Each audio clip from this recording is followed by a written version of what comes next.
Me gustaría presentaros a nuestro siguiente ponente, Andrés Contreras. En los momentos en los que nos encontramos, España necesita muchos Andrés Contreras. Y es que este joven manchego, con tan solo 18 años, ya va por su tercera empresa. La primera la creó con tan solo 12 años. Él terminó la educación secundaria en Estados Unidos, es ingeniero informático por la UNED, ha realizado un máster de aprendizajes automatizados en la Universidad de Stanford y actualmente está desarrollando el doctorado en Ingeniería en Inteligencia Artificial, también en esa misma universidad. Él se considera un programador vocacional y, aunque pese a su juventud, es un experto en el análisis inteligente de datos masivos para la toma de decisiones en los negocios. Así que, Andrés, cuando quieras. Pues en primer lugar quería agradecer a Pilar su maravillosa ponencia y a los organizadores del evento por haberme invitado y poder participar en esta conferencia, que creo que es realmente maravillosa. Y lo que me gustaría empezar a tratar es con la palabra información, que, si me permitís, es una maravillosa palabra. Nos ha permitido desde el origen de la civilización evolucionar y seguir hacia adelante con la innovación y con nuevos proyectos y, sobre todo, transmitir los conocimientos a futuras generaciones. Y gracias a ello, y sobre todo me voy a remontar a 1984 en este país, que cabe destacar que los parques tecnológicos y sobre todo las principales universidades dieron comienzo a la primera red de comunicación existentes, que se llamaba FAENET, que fue la primera red de comunicación que inventó los ingenieros físicos de altas energías para comunicarse entre las universidades de Madrid, Barcelona y el norte de España. El término de información no es más que otra cosa que el mérito o el deber de transmitir un dato con algún objetivo. Ese objetivo muchas veces se origina no solo en la puesta en marcha de nuevos negocios, sino se origina en las opiniones, en la vida diaria de los ciudadanos. Tal y como se está comentando en este foro de Smart Cities y de Open Data, nos encontramos modelos de ciudad inteligente. Por ejemplo, el ejemplo de Waze, de la aplicación que compró Google más o menos en secreto, no fue difundido hasta 6 meses después de que se hiciese efectiva la compra. Ese tipo de modelos lo llevamos cada día, inconscientemente o sin saberlo, nosotros a la realidad. Yo voy a hacer una pregunta aquí un poquito. ¿Quiénes de vosotros utilizáis un antivirus o quiénes de vosotros tenéis Windows en vuestros ordenadores? Inconscientemente enviáis datos. En el ejemplo, la semana pasada me encontraba en Symantec hablando por temas de seguridad, por tema de trust, confianza en lo que serían los datos. Y Symantec, por ejemplo, o cualquier empresa tipo Microsoft o tipo Google, almacena esos datos para ofrecer analíticas y, sobre todo, mejorar sus servicios dependiendo de la geolocalización. Y nos utiliza a nosotros como medios de información, enviando estadísticas desde el rendimiento del equipo, desde virus que se originan en ciertos sectores, y así crean alertas preprogramadas. Es decir, preparan a esos equipos o preparan a esas personas frente a ataques que se están llevando en su zona. Vamos a retomar, como bien ha dicho Pilar, el término Big Data. Big Data es el tratamiento de informaciones masivas a través de un medio digital. Hoy en día, referente a la gran versatilidad y sobre todo al gran crecimiento de la información que se emite en los medios digitales y sobre todo al crecimiento y la evolución de la población en todo el mundo, es imposible para empresas tipo Gartner, tipo IDC, el gestionar completamente los estudios de mercados o cualquier encuesta a través de lo que sería información personal y sobre todo a través de analistas. No es posible para una empresa que se dedica al análisis de comercios, a la predicción de mercados, desarrollar completamente esquemas mundiales sin la interpretación automatizada de los datos. Las compañías actualmente lo que demandan son información a precios asequibles, información que no es lo mismo que datos. Los datos son datos brutos, como pueden ser un nombre, un apellido, un correo electrónico, una fecha de nacimiento. Lo que demandan son información, es decir, ese dato procesado y analizado de forma cualitativa y cuantitativa, asemejándole lo que sería un valor, por ejemplo, el retorno de una inversión, media value, la satisfacción que tienen ciertos usuarios con una marca, con una empresa, con una persona, la afinidad, por ejemplo, para los ejemplos políticos, qué afinidad tiene un partido político, cómo se sitúa ese partido político dentro de lo que sería el sector, qué opiniones, por ejemplo, las FARC. Estábamos en un proyecto junto con Miguel Iribarri de Indra, y sobre todo por el desarrollo de encuestas para temas de política, y sobre todo nos encargó una prueba de concepto que era denominada saber lo que está pasando en Colombia con las FARC, sobre todo la opinión que se estaba generando sobre ese tema. Nos dimos cuenta que la mayoría del tráfico que se generaba era a través de empresas de marketing que intentaban mejorar la imagen y la competitividad de lo que era Colombia para evitar que se posicionasen empresas que no se posicionasen empresas dentro de lo que sería el sector, y nos dimos cuenta de todo ello. Entonces, a través de mi compañía y sobre todo de todo el resto, como puede ser Salesforce o como puede ser Nielsen, creo que todos los gestores o empresarios conocéis lo que sería Nielsen y sus bases de datos, decidimos ir un paso adelante e innovar con ello, tal y como hicieron en 1984 en España, creando la primera red de comunicación. Y decidimos innovar y dijimos, ¿y si dotamos de inteligencia? Que cabe destacar, la inteligencia sale de nosotros. ¿Qué he tocado? A ver, un segundo. Como iba diciendo, sale de nosotros. El problema más grande que nos podemos encontrar es el análisis inteligente de esos datos de forma automatizada y sobre todo de una forma eficaz. Nos encontramos entonces con 4 pilares fundamentales dentro de lo que sería hoy en día el término Big Data, que es social, cloud, Big Data en general y trust, lo que sería la confianza. ¿Confianza en qué? En que esos archivos, esos textos, esos documentos, esas fotografías, esos vídeos, que todo el mundo subimos, yo creo que todo el mundo utiliza aquí Twitter o utiliza Facebook para alguna cosa, no salgan de esos medios sin una vía autorizada, es decir, que no lo puedan explotar empresas con fines comerciales sin que lo autoricen los usuarios.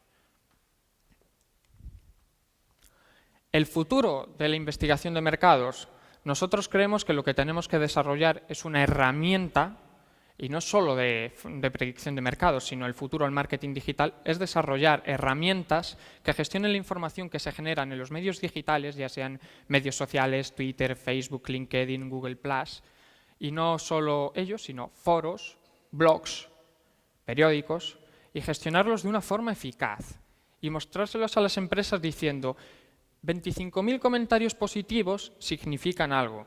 Significan que tu empresa ha facturado X este mes. Significa que si opinan mal de ti cierto tipo de persona, tu rendimiento o tu crecimiento mensual disminuye. No es lo mismo, por ejemplo, comentaba esto con Pedro Antonio García, que era exdirector de marketing de Coca-Cola, comentábamos esto el otro día, sobre todo por el término. Imaginaros la reputación que puede causar a Coca-Cola que Rafael Nadal o cualquiera de estas personas comente que ha aparecido una rata muerta dentro de... Parece que estaba fallando aquí un poco. Esto es el equipo ya que ya falla. Pues bueno, pues sigo sin la presentación o como vosotros veáis. Pues bueno, como os iba comentando, el apoyo visual me está fallando, pero bueno. Como os iba comentando, el desarrollo de este tipo de tecnologías implica, en un inicio, debido a los grandes costes, una inversión. Cabe destacar que en España hay inversión, el problema es que está muy centralizada, el problema es que es muy difícil acceder a ello, y el problema, en segundo lugar, de la creación, yo como emprendedor, de una empresa y el posicionamiento de una nueva empresa dentro de un nicho de mercado en España son los trámites burocráticos. La burocracia en este país impide a muchos emprendedores lanzarse a crear empleo. No es como en Estados Unidos, por ejemplo, aquí uno de los casos que más o menos todos los emprendedores hemos tenido que sufrir es que desde el momento cero que creas tu empresa tú ya estás pagando pero tú no estás facturando, es decir, tienes que poner dinero por adelantado para poder tú facturar. Eso es uno de los conceptos que impide a muchos emprendedores conseguir sus objetivos, que son lanzarse y trabajar 15 horas al día para llegar a un objetivo en común. Cabe destacar, como iba diciendo, que las compañías demandan información pero a precios asequibles. Nosotros lo que obtenemos son unas bases de datos, vamos a llamarlas X, con comentarios de LinkedIn, con comentarios de Twitter, con comentarios de blogs, con comentarios de Google+, datos en brutos en general, sobre una marca, una persona. Y lo que le aplicamos son 4 factores: multivariable, econometric, forecast y una herramienta. Y eso es lo que nos permite llevar a cabo que las empresas puedan conocer en tiempo real cómo está su situación a nivel de social media, cuál es su retorno de inversión a través de las ventas semanales, cuál es el retorno de inversión a través de las ventas mensuales, cómo es la comparativa con su competencia, qué influencia tiene dentro de los medios sociales, qué audiencia tiene, a quién llega más a hombres que a mujeres, llega más a España que a otros países. Todo este tipo de datos que permiten aumentar la productividad en general, que es en lo que se basa el Big Data, aumentar productividad, eficiencia y llegar mejor a los clientes, sobre todo, que es el fin que toda empresa tiene: conseguir nuevos clientes, aumentar su productividad y bajar los gastos, reducir los gastos en general.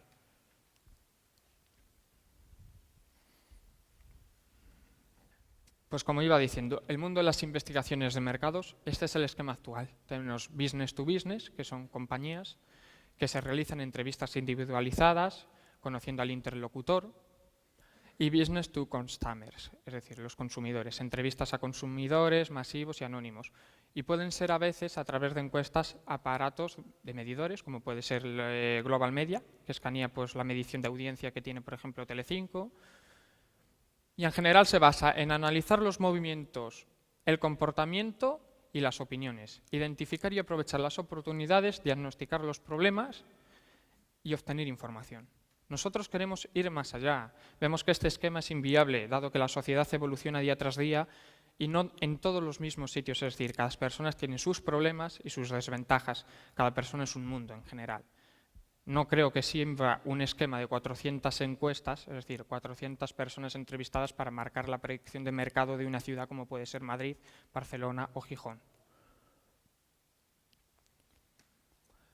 Nosotros queremos aportar un nuevo valor, que es Business to Big Data y Customers to Big Data. Nosotros lo que queremos realizar es a través de ello una plataforma que analiza y cuantifica en tiempo real las actividades que se generan en Internet, a través de inteligencia artificial. Que cabe destacar que la inteligencia artificial es la inteligencia de todas las personas. Para desarrollar una aplicación en inteligencia artificial se necesita un corpus, que es una base de datos, por así decirlo, con millones de opiniones ya preanalizadas por personas para hacer un estudio estadístico en base a aquello. Y en base a seleccionar si el mensaje es positivo, si el mensaje es negativo, si el mensaje es neutro, si el mensaje es una ironía, si es sarcasmo. Todo ello lo aporta el ser humano, no lo aporta un ordenador. Al ordenador le enseñamos a analizar esos datos en base a cómo lo haría un humano. ¿Qué obtendremos con ello? Obtendremos información espontánea del consumidor y obtendremos información dirigida al consumidor. Analizamos los movimientos de los consumidores, sabemos si fulanito de tal va a comprar al Carrefour, o va a comprar al Eroski, o va a comprar al Corte Inglés, o va a comprar a X tienda. Medir el comportamiento de los consumidores, es decir, sabemos si van a por ofertas, sabemos si van a por productos comunes, sabemos si va a por productos exquisitos. Identificar y aprovechar las oportunidades. Enseñamos a las compañías a identificar una oportunidad de mercado. Enseñamos a decir, tienes que apostar por este tipo de tecnología porque si no tu competencia te va a ganar. Te va a ganar porque está apostando dentro de ello. Solucionar y sobre todo, diagnosticar los problemas de marketing. Un comentario en Twitter hoy en día puede arruinar a una empresa. Principalmente porque la opinión generada en Twitter de una única persona no tiene precio, pero si esa opinión la siguen bastantes grupos de personas, la marca se debilita. Geolocalización de los consumidores, es decir, sabemos si un consumidor es de Madrid, uno es de Gijón, uno es de Oviedo, uno es de Barcelona, los podemos geolocalizar. Los identificamos con nombres, apellidos y cualquier dato. Y sobre todo, permitimos la dialogación entre la empresa y el cliente.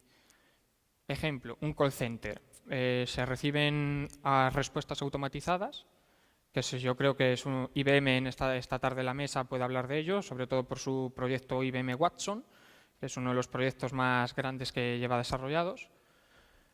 Y lo que permite en general este tipo de proyectos es poder identificar a los consumidores con problemas y reaccionar en tiempo real con ellos, sin necesidad de tener que llamar por teléfono, porque se da el caso de que hoy en día el que llama por teléfono tiene más idea que el que contesta. Entonces, pues ese tipo de soluciones para las empresas les vienen bastante bien. ¿Por qué funciona este tipo de negocio? Por cloud computing, la rapidez, la eficiencia y sobre todo la mejora de la gestión. Hoy en día, la gente más o menos, hace unos 20 años todo el mundo gestionaba la información a través de mainframes. Eso hoy en día no se puede echar más hierro al hierro. Hemos llegado al límite de capacidad de procesamiento. Si seguimos metiendo transistores dentro de lo que serían los microprocesadores, la temperatura que se alcanzaría sería como la superficie solar.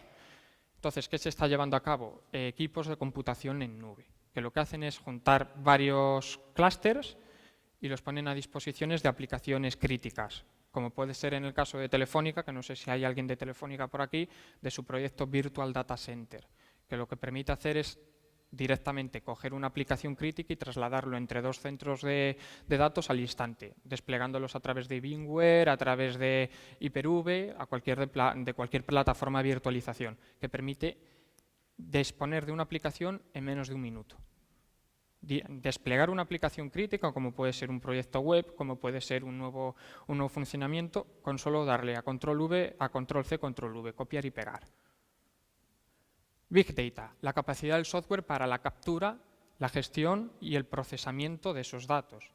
Se necesitan grandes capacidades de almacenaje, necesitamos bastantes discos duros y sobre todo el cómo se gestionan esos discos duros. No podemos crear un cuello botella. El espacio tiene que ser igual al procesamiento que tienen tus máquinas. Es decir, tú no puedes tener 2 petabytes de capacidad y tener unas controladoras que solo van a 10 gigas, porque entonces te creas un cuello de botella en lo que sería el procesamiento de ese tipo de tecnología. Tienes que seguir el proceso scale out, que es crecer tanto en capacidad como en lo que sería proceso. Social, capacidad de relacionarse con las personas y con su capital social. Lo que a una empresa le aporta su valor son sus clientes, no sus activos. Sin clientes una empresa no tiene activos, principalmente porque quiebra, porque no tiene facturación. Y sobre todo, trust. La confianza da el acceso a los datos y sobre todo la seguridad de los ficheros. Hace 40 años no le podíamos pedir a un directivo de una empresa que interpretase los datos que le da una máquina sobre cómo va su negocio porque no confiaría en esos datos. Directamente diría que se basaría por su experiencia profesional, que es una de las cosas que pasan actualmente en España. ¿Qué es Big Data en general? Pues Big Data lo podríamos resumir con IT. En principio, gestores de almacenamiento, como puede ser MongoDB, que es una plataforma de base de datos no estructurada, Nginx, que es un navegador para acelerar sitios dinámicos, Python como nuevo lenguaje de programación, PHP y Linux por debajo, como puede ser Red Hat, Arch Linux, Debian, Ubuntu, y sobre todo capacidades de almacenaje scale-out, como la solución Ipsilon. Y luego están claramente los hierros, los servidores que procesan lo que sería ese tipo de aplicaciones. Ya empezamos. Vamos a ver. Pues nada, otra vez aquí. Dentro de nuestras necesidades se encontraba la de poder crecer, como he comentado antes, pero crecer no solo en almacenaje, sino en procesamiento. Por ello nos decantamos por una solución robusta, que fue la de Ipsilon. A través de ello lo que conseguimos pues no fue solo crecer en lo que sería capacidad, sino que en tan solo 60 segundos podemos pasar de tener 500 terabytes a tener 1 petabyte y una gestión dinámica de lo que serían los archivos, es decir, crecimiento horizontal. No desperdiciamos ningún sector dentro de los discos, tenemos la capacidad de que nos fallen 36 discos seguidos y no tener ni perder capacidad en la aplicación, es decir, no perder datos. Lo que nos proporciona ese tipo de soluciones es la seguridad de que nuestros clientes, cuando quieran acceder a nuestra plataforma, van a disponer ahí de sus datos. Ya sea a las 6 de la mañana, estemos recibiendo un ataque, se nos haya caído los discos duros o cualquier tipo de desastre. Eso se llama disaster recovery, en general. Después de este tipo de crecimiento y sobre todo la gestión eficaz de los datos, necesitamos potenciar esos datos detrás de un software. Es decir, tenemos que darle inteligencia a la inteligencia. Es decir, tenemos que procesar esos datos para que sean entendibles por lo que sería el público general, mostrando un panel de mando con lo que sería pues, gráficos generados, mapas de geolocalización, una interfaz dinámica, para que cualquier tipo de usuario lo entienda. Eso es lo que se llama el principio KISS, mantener un diseño simple y atractivo y no complicarse la vida para que sea accesible para cualquier tipo de público. A través de ello, y después de bastante tiempo de ejecución, nos dimos cuenta que para poder almacenar, tratar y divulgar los datos, no solo necesitábamos ese tipo de cosas, sino que dependíamos de la comunicación existente, dependíamos de lo que serían los canutos de red. Teníamos que tener soporte para poder responder sin latencia a nuestros clientes, porque el cliente lo que quiere saber es cómo está su estado en la empresa actualmente. No quiere ver los resultados de hace 15 minutos ni tener que esperar 15 minutos hasta que se le carguen resultados en la página. Hoy en día estamos acostumbrados a que todo se haga interactivo.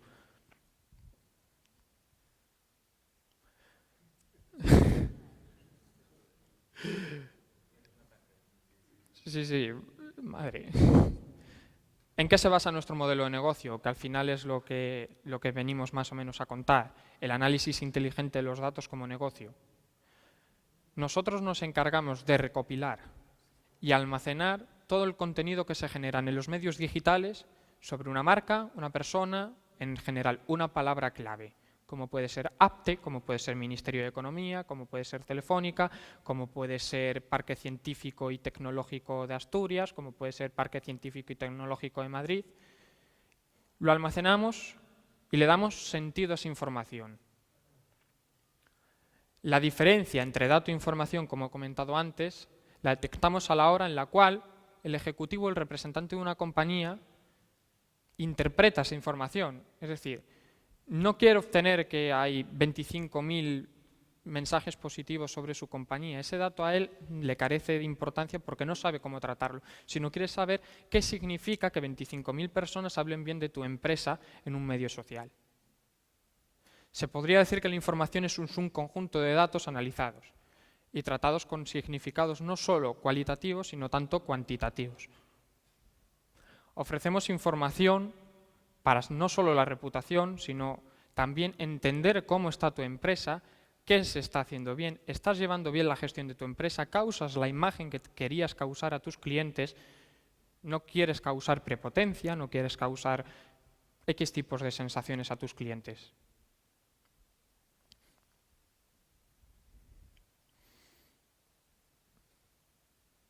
¿Voy pasando con el mando o ya desisto? Y principalmente lo que queríamos llevar a cabo es que entendáis que el Big Data enfocado a Smart Cities hoy en día es posible gracias a que han crecido las vías de comunicación, es decir, tenemos vías de comunicaciones que ya superan en algunos puntos, como es Japón, en Internet para casa 1 GB por segundo por 50 euros, creo que es lo que se está comercializando actualmente en Japón. Hoy en día eso en Madrid para una compañía le supone 4.420 euros mensuales de gasto en IT. Y desde la compañía entendemos que los actuales modelos de predicción no son acertados, como he comentado al inicio, sino que se va a proceder a un cambio en los próximos años. MC, que es el principal fabricante de almacenamiento a nivel mundial, tal y como nombra Gartner o IDC, prevé que para el 2020 la barrera de comunicación que se genere ya no sea de petabytes, sino sea de zettabytes, que son 1024 petabytes. Lo que estamos hablando es que el crecimiento de la información va a ser tan brutal que las maneras de gestionarla no van a ser capaces a través de medios personales, como podría ser tener a 50 personas trabajando en una compañía para entender lo que se comenta o no se comenta en los medios sociales, o en Internet, o gestionar lo que sería el tráfico aéreo, que es el proyecto SATTA, por ejemplo, que desarrolla Indra también en la base de Torrejón de Ardoz, en Madrid. Todo eso ya va encaminado hacia proyectos de data mining y sobre todo data analytics, de lo que podría ser el fenómeno de Big Data. Para poder entender esa información se necesita personas. Y esas personas son las que desarrollan ese tipo de software y sobre todo las que le dan inteligencia. El caso más práctico, por ejemplo, en una Smart City, sería el caso en el que ya se han desarrollado. Te voy a coger un ejemplo de lo que tú has puesto para profundizarlo un poco más. El caso de los invidentes. Hace cuestiones de una semana se presentó un proyecto en Europa que constaba de unas gafas que tenían ciertos sensores que te localizaban objetos y te los describían simplemente a través de un auricular.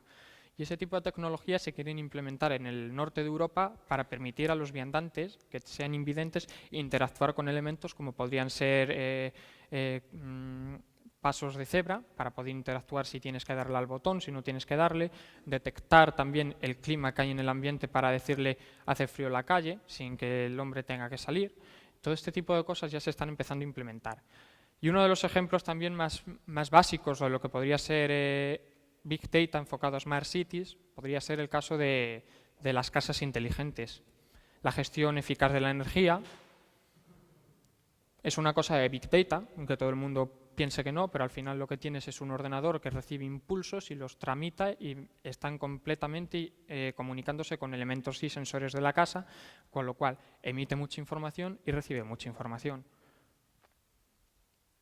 Y principalmente la conclusión de todo este tipo de proyectos y sobre todo del apartado Big Data es que en general la sociedad, tal y como la conocemos ahora, va a pegar un cambio bastante grande.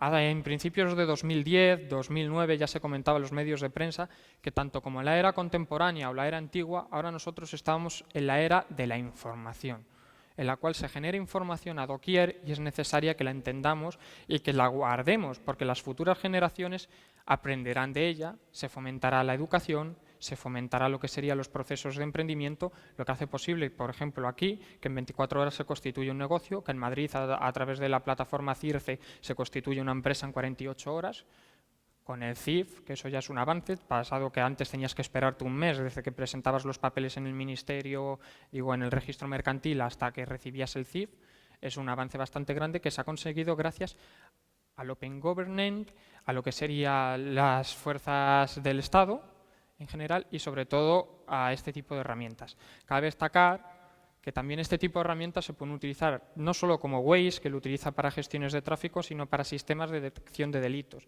Se está utilizando para detectar pedófilos en medios sociales, se está detectando para detectar que hay un accidente y lo geolocaliza. Por ejemplo, no es necesario llamar al 112, sino que a través de sistemas alguien puede comunicar eso a través de un medio social, lo detectan y lo geolocalizan. Y este tipo de cosas son las que permiten el Big Data. No me quiero extender mucho más porque no sé cuánto tiempo llevo. Y nada, muchísimas gracias de verdad por invitarnos a estar a la compañía aquí y os agradecemos sobre todo el espíritu emprendedor, innovador y sobre todo queríamos destacar que tal y como se está llevando en Europa el proceso de investigación, desarrollo e innovación y ahora también divulgación, le han metido una D de más, sobre todo para poder divulgar a los emprendedores y sobre todo divulgar a la ciudadanía en general los descubrimientos que hacen las empresas privadas para que se siga innovando y se siga creciendo en ese sector para crear competitividad, que al final es lo que mueve el mercado, la competitividad entre las empresas. El tira y afloja entre un precio y otro es lo que genera consumo, lo que genera movimiento económico y es lo que hace falta hoy en día a través de lo de la crisis económica. Hace falta crear empleo, hace falta crear consumo. Hace falta volver a mover el dinero y que no se quede estancado en cuentas estáticas. Y muchísimas gracias y nada, concluyo.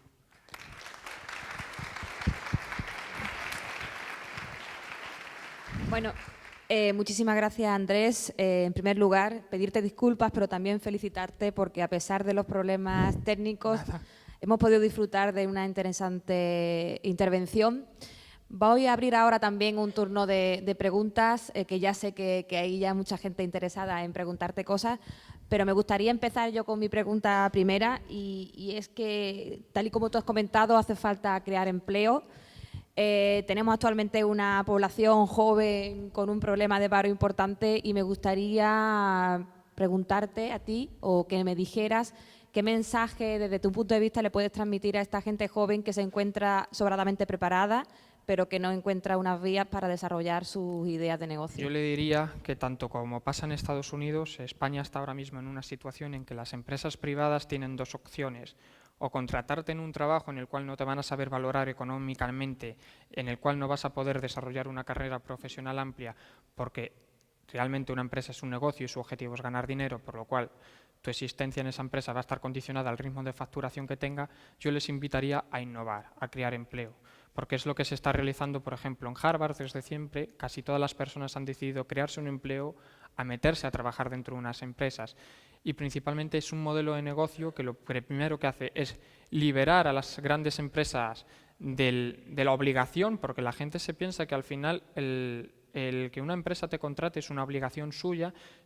No es obligación de la empresa el que te contrate, sino es obligación de una persona poder trabajar. Y si no puedes trabajar en una empresa privada, tienes la obligación de contribuir a crear empleo para que tú, tus hijos o las futuras generaciones puedan tener empresas donde poder crear capital, donde poder crearse una vida en general. Entonces, es más bien, el emprendimiento no es más bien un derecho, sino creo que está implícito dentro de toda la juventud emprender, sobre todo para desarrollar negocios, y no solo para el bien económico, sino para labrar el futuro de nuevas generaciones y crear nuevas empresas que permitan que se creen nuevos puestos de trabajo, que se acelere el comercio, que se acelere la gestión y eficacia y sobre todo la innovación. Está bien claro que a través de los estándares internacionales que se implican en las grandes empresas, las consultorías, es imposible desarrollar muchos proyectos, al final y al cabo, por sus miles de trabas burocráticas que hay dentro de cualquier tipo de empresa. Al final es mucho más ágil trabajar en una pequeña empresa, como podría ser Mid Market, que al final trabajar en una gran compañía como podría ser Hewlett Packard, Microsoft, Repsol. Es mucho más dinámico, entonces permite innovar muchísimo más que dentro de estas grandes compañías. Muchísimas gracias. Teníamos una pregunta pendiente. Por ahí. Bueno, da igual. Bueno, empezamos por ahí, que lo tenemos más cerca, y ahora continuamos. Muchas gracias. Bueno, Andrés, soy Marco Lauchelli de IBM, luego seré el que participa en el tema de Big Data, simplemente para que me sitúes. En primer lugar, darte la enhorabuena por la iniciativa y por la actitud. Y dicho esto, a mí la pregunta que quería hacerte es, ¿qué crees que queda por hacer o qué crees que son los retos grandes que hay que hacer en el tema de la analítica en redes sociales? Digo esto porque ahí, digamos, casi ha sido de los primeros ámbitos en donde Big Data ha ido dando resultados. Grandes players, Microsoft, Oracle, Salesforce, etcétera, han tomado posiciones, han hecho adquisiciones, etcétera. Y los fondos de inversión llevan años metiendo mucho dinero en compañías que ya han crecido bastante en este contexto. Entonces, me gustaría saber, desde el punto de vista tanto técnico como a lo mejor de delivery del servicio, de lo que tú consideres, qué es lo que queda por hacer en el ámbito de la analítica social. Innovación de los algoritmos, principalmente porque la eficiencia, lo que sería la fiabilidad de las herramientas actualmente, se encuentra por debajo del 78% en el caso de análisis sentimental, que lo que sería es analizar lo que sería una oración, si es positiva o negativa, y no está tan mal en lo que sería el post-tagging, que sería como un análisis morfosintáctico de lo que sería la oración, que se encuentra en un 98% de fiabilidad con el actual teorema, que es el de modelos ocultos de Markov. Esa es la respuesta que te daría a nivel técnico. A nivel empresarial, lo que diría, sobre todo, no meter más hierro al hierro, sino preocuparse más por lo que es la capa superior, que es el software, y seguir innovando y desarrollando ese tipo de herramientas, pero no de acuerdo a lo que ya existe, sino buscar nuevas vías de investigación. Sí, José Luis Birumbrales, de APT. A mí me gustaría saber, después de todo lo que hemos escuchado, qué es lo que va a pasar después de Snowden. ¿Después de? Perdone. Snowden, del espionaje masivo de Estados Unidos, no solamente a gobiernos, a empresas. Aunque a algunos les pueda sentar mal, el espionaje masivo de Estados Unidos no se ha producido porque la gente espíe en los medios sociales, sino que la cosa va un poquito más técnica, y los operadores tipo Telefónica, tipo ONO, tipo Yastel, hay unos aparatos que se llaman DSLAM, que son los que controlan los routers, es decir, todos los aparatitos que tenemos cada uno en casa, a los cuales nos conectamos a Internet. Esos aparatitos tienen un fallo de seguridad que permite a cualquier atacante tomar el control haciéndose pasar por si fuera el operador de telefonía, diciendo, por ejemplo, ahora en vez de actualizar este software, quiero saber todo el tráfico que me estás enviando y yo lo analizo. Es decir, pueden sacar contraseñas, pueden romper SSLs, que es un ataque que se llama man on the middle, que sería ponerse el atacante entre el medio de tu ordenador y el servidor al que quieres actuar, por ejemplo Gmail o Facebook, y puedes obtener todos los datos o contraseñas. Es un ataque que se llama TR-069, que es uno de los detectados que fueron reportados por Bupen Security, que es una empresa americana especializada en seguridad informática y que fue notificado al gobierno de Estados Unidos hace cuestiones de unos 10 años. Ese ataque no lo han solucionado los fabricantes de routers, sobre todo los de Linksys, sobre todo los de Telefónica. Todos los routers que tiene Telefónica son vulnerables actualmente a ese tipo de ataque. Los que menos vulnerables son los routers nuevos tipo Asus, tipo Cisco última generación, que te vale 77.000 euros el router a nivel empresarial. Y ese tipo de cosas es los que evitan este tipo de ataques. El espionaje en realidad no es mero hecho de que al final lo que hacen es que capturan todo lo que tú navegas en Internet y ellos lo analizan. No es que te espíen a través de medios sociales que al final no tienen la eficacia que ellos buscan. De todas formas, tendrá implicaciones seguramente en la industria, ¿no? Bastante. Es decir, desde que se pueda producir un nacionalismo digital o que las empresas tendrán que reforzar su protección, habrá que hacer una normativa interna de control de información. En fin. Existe y se llama ISO 27001, que es un estándar internacional que empieza con el encabezado Sistemas de Gestión de la Seguridad de la Información, que obliga a todas las empresas a implementar controles de seguridad dentro de sus compañías para poder desarrollar un negocio ante ataques, ante fugas de información y poder reaccionar a tiempo a ello. El problema a nivel de sociedad es que la gente se piensa que cuando tú subes un comentario a Twitter, ese comentario o ese perfil te pertenece a ti. Si tú te lees el contrato que firmas cuando te registras, todo lo que tú subas a Twitter, Facebook, LinkedIn, no te pertenece a ti, sino le pertenece a esa sociedad. Y a través de esa sociedad lo puede distribuir a través de las vías que ella le plazca. Lo puede distribuir de forma abierta al gobierno, lo puede distribuir a través de un aplicativo como podrían ser unas APIs de conexión, o lo pueden distribuir de la forma que ellos elijan, siempre que no incumpla sus normativas. ¿Cuál es el problema? El ejemplo. La Ley de Protección de Datos en España es muy aférrea a eso y siempre se preocupa de ese tipo de cosas, pero hay una forma de que esa ley no te afecte. En Internet, la ley que manda es, donde tú tengas tus máquinas, se te aplica esa legislación. En estados tipo Delaware, en Estados Unidos, ese tipo de protecciones no existen. Y casualmente Facebook, casualmente LinkedIn, son sociedades LLCs inscritas en Delaware, con lo cual sus máquinas no salen de ese tipo de estados y se les aplica esa ley. Y no se pueden hacer reclamaciones internacionales porque se le aplica la ley de donde esté la máquina. Y eso quizá también tenga alguna implicación en crear redes, pues, qué sé yo, en China o en Brasil, con lo cual puede afectar también a Internet, tal como estaba concebido hasta ahora, ¿no? Exacto. Sobre todo por las distintas redes. Al final Internet es el conjunto de las redes, como yo he dicho antes, FAENET, que fue la primera red que se creó aquí en España en el 84, es el conjunto de redes metropolitanas que están interconectadas por operadores, que normalmente suele ser Gas Natural el que mete la fibra óptica por el suelo porque es el que más abre las calles y luego se las vende a las compañías. Muy bien, gracias. ¿Alguna pregunta más? Por el fondo, a la izquierda.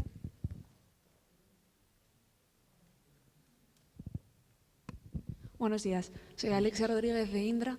Ya que estamos en un congreso de Smart Cities y Big Data, me gustaría saber algún proyecto que vosotros habéis llevado a cabo o que estéis pensando en cómo extraer esa información de las ciudades y cómo eso puede redundar en la mejora de la calidad de vida en las ciudades.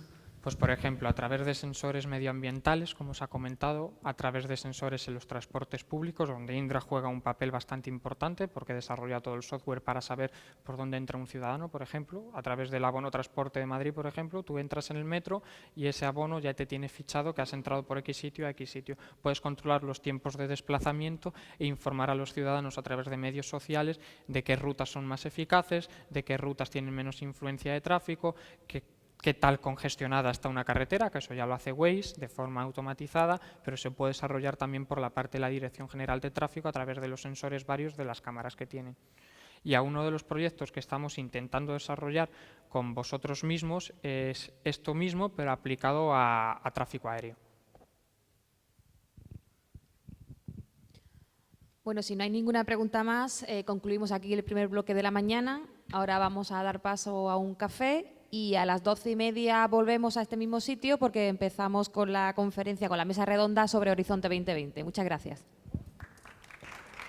Gracias.